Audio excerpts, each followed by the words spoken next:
मेरे मुअज़्ज़ज़ सामाईन अस्सलामु अलैकुम व रहमतुल्लाहि व बरकातुहू। आज मैं आपको ये बताऊंगी कि हम पे मुसीबतें क्यों आती हैं। शैतान बाज लोगों के दिलों में, ज़हनों में ये वसवसे डालता है कि हम दीन के करीब हो रहे हैं, अल्लाह के करीब हो रहे हैं, इसलिए हम पे ज्यादा आजमाइशें और मुसीबतें आती हैं। नबी करीम सल्लल्लाहु अलैहि वसल्लम ने 1450 साल पहले ये मसले का हल कर दिया। हजरत साद बिन अबी वकास रजी अल्लाह ताला अन्हो फरमाते हैं कि मैंने अर्ज की, या रसूलल्लाह, सबसे ज्यादा मुसीबतें किन लोगों पर आती हैं? नबी करीम सल्लल्लाहु अलैहि वसल्लम ने फरमाया, अंबिया कराम पर। हालांकि अंबिया कराम अल्लाह के सबसे ज्यादा करीब हैं, फिर उनके बाद जो बेहतर हैं, फिर उन लोगों के बाद जो बेहतर हैं। हम लोगों पर कोई मुसीबत आ जाए ना तो हमारे रिश्तेदार कहते हैं इससे पता नहीं कौन सी गलती हो गई है, और फिर ये कहते हैं अगर कोई लड़की पे कोई मुसीबत आ जाए तो कहते हैं कि ये मनूस है, इस पे आजमाइश आई है अल्लाह की तरफ से। सबसे ज्यादा मुसीबतें उन लोगों पर आती हैं जो अल्लाह के बहुत ज्यादा करीब होते हैं। बंदे को अपनी दीनदारी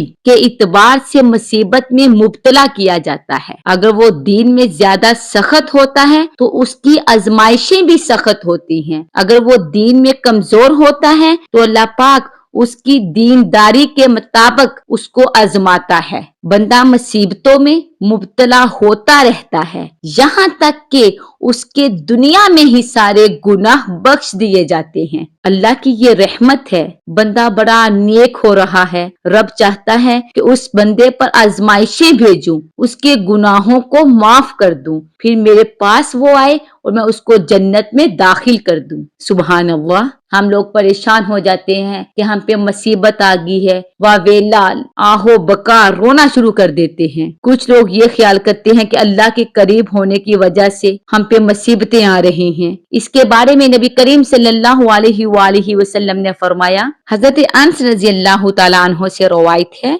नबी करीम ने फरमाया, जब अल्लाह किसी बंदे से मोहब्बत फरमाता है या उसको अपना दोस्त बनाने का इरादा करता है तो उस पर आजमाइशों की बारिश फरमाता है। सुभान अल्लाह। देख लो, अल्लाह करीम उससे मोहब्बत भी फरमा रहा है और उस पर आजमाइशें भी आ रही हैं। नबी करीम फरमाते हैं, जब अल्लाह उस पर आजमाइशें भेजता है तो वो बंदा अपने रब को पुकारता है तो फिर अल्लाह फरमाता है, ऐ मेरे बंदे, तू जो मुझसे मांगेगा मैं तुझे अता फरमा दूंगा और जल्दी ही तुझे दे दूंगा, और मैंने इसे तेरी आखिरत के लिए जखीरा कर दिया है। मालूम हुआ कि अल्लाह वालों को आजमाया जाता है, उनके गुनाह माफ किए जाते हैं। कभी भी अपने जहन में ये गुमान मत लाना कि मैं दीन के करीब जा रहा हूँ, मुझ पर तकलीफें आजमाइशें आ रही हैं, पता नहीं मुझसे कौन सी गलती हो गई है। बस ये समझ लो कि ये इम्तिहान है, इम्तिहान शुरू हो गया है, इसमें